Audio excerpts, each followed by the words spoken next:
Okay, so there is another way to get the mass matrix, and this is basically something which is known as, there's a method to derive equations known as the TMT method.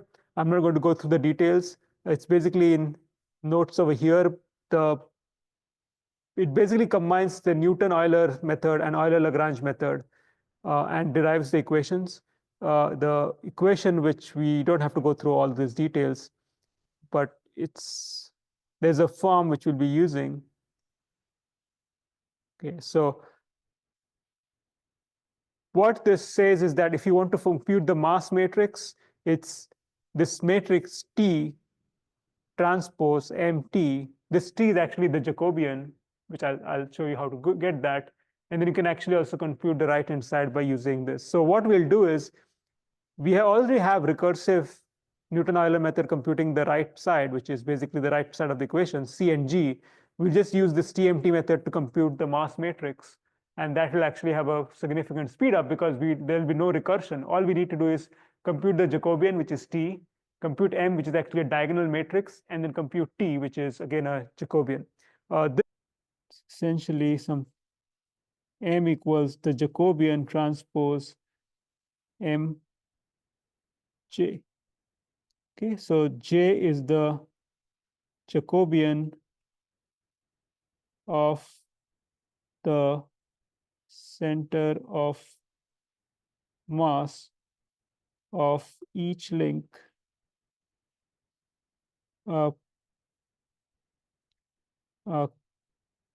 concatenated such that for this manipulator, J would be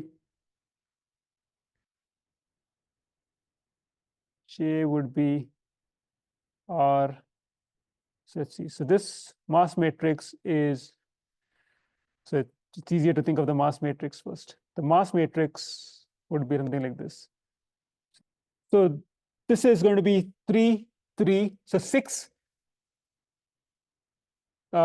rows, 6 columns for the first one, and then 6 rows, 6 columns for the second one, and so on. So it'll be 6 times 6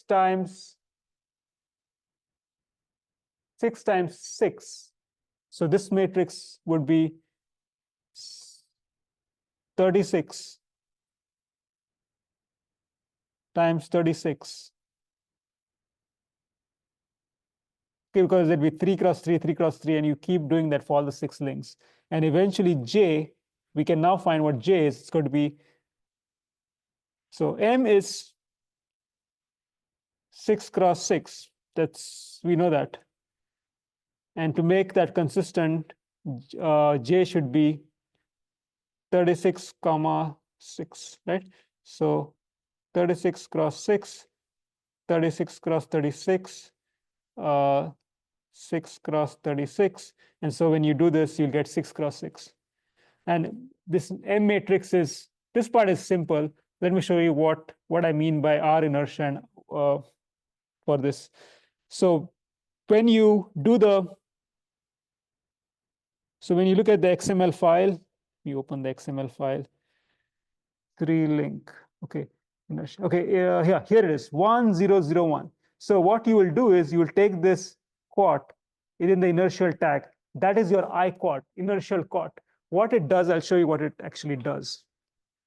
Okay, so look at the inertial tag for a quat, and then there will be a tag inertia. It will be 3 values, right? So there's a quat.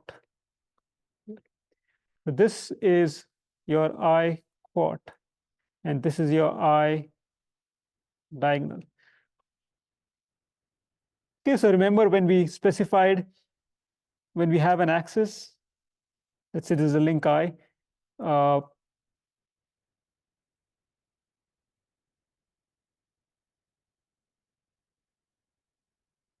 let's say this link is actually a box or cuboid. Okay. And then what we have here is that this is the body axis, right? This is the body axis because the inertia is easily defined about those axes because the geometry is regular. But when this is connected, the issue is that the axis or the body frame axis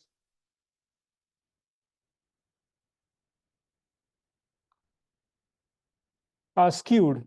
They're not exactly along that. So what you need to do is you need to convert those diagonal inertia to inertia about this axis. So I about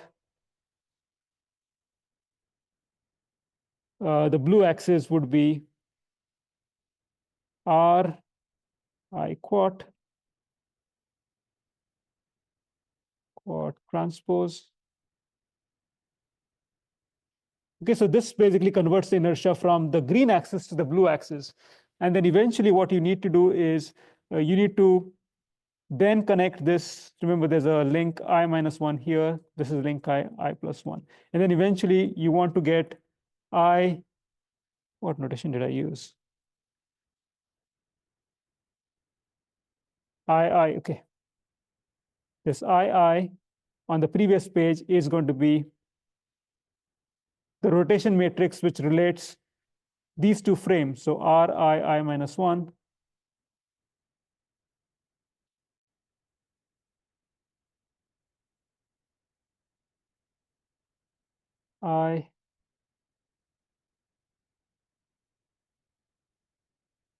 Okay, let's call it a bar. It's easier.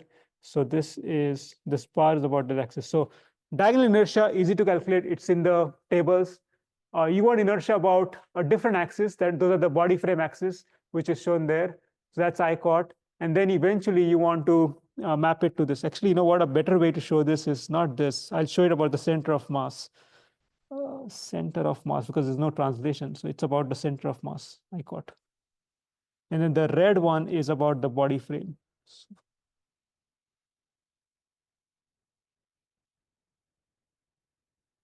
Body frame.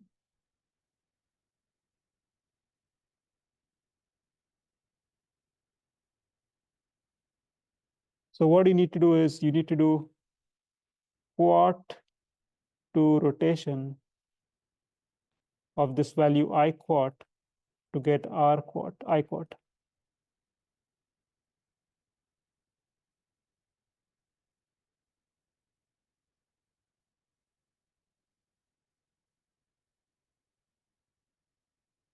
Equals I quat.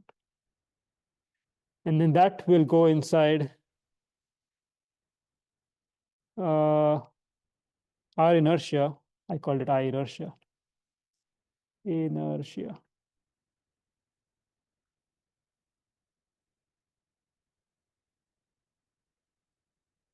Okay, so now it all works out, right? Inertia. Okay. Okay, so note I don't have the derivation. I showed you the text.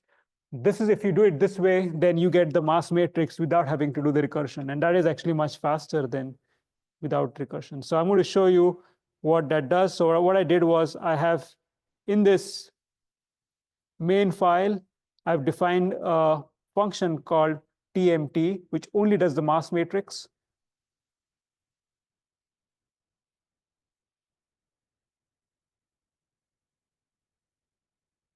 Okay, so this thing is the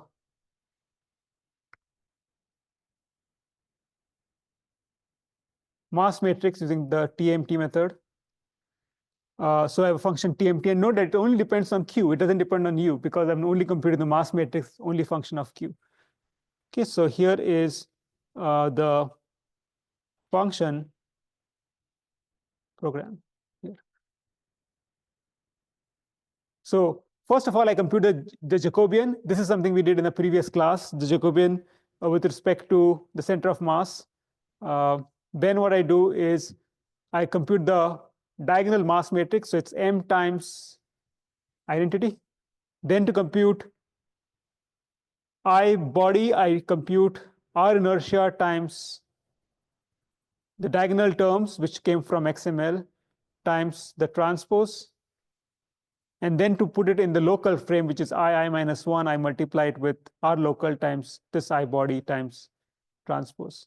Okay, then that's a block matrix, so mass inertia. So that is now just doing it for the first link, M1, I1.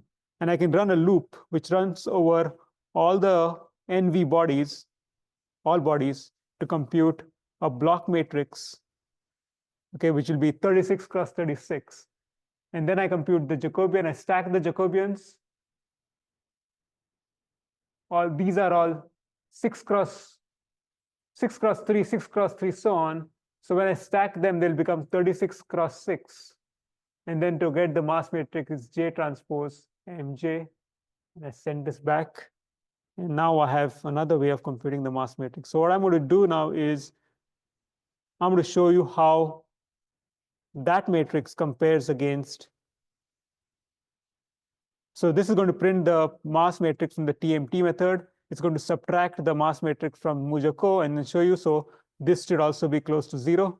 And then, of course, we have a timer running, which will tell you the time it takes to run this. And there's also a timer for RNA. Let's run this.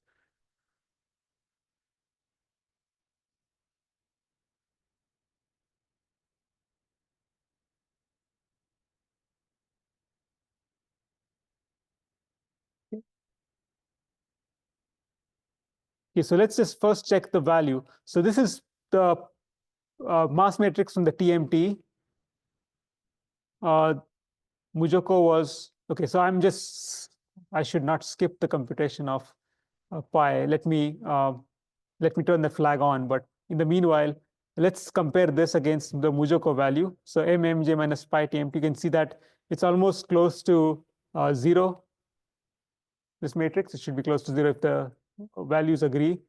And I did the mistake of not turning this on. Let me turn this on so that it will do the mass matrix computation using recursive Newton-Euler, then I can compare. So here is the time taken by, this is the time taken by RNA, that's 12 milliseconds, and TMT is 2.5 milliseconds. Okay, so not very fast by itself. 2.5, I think, is slow. But it's still much significantly faster than RNA, almost by a factor of 5 or 4.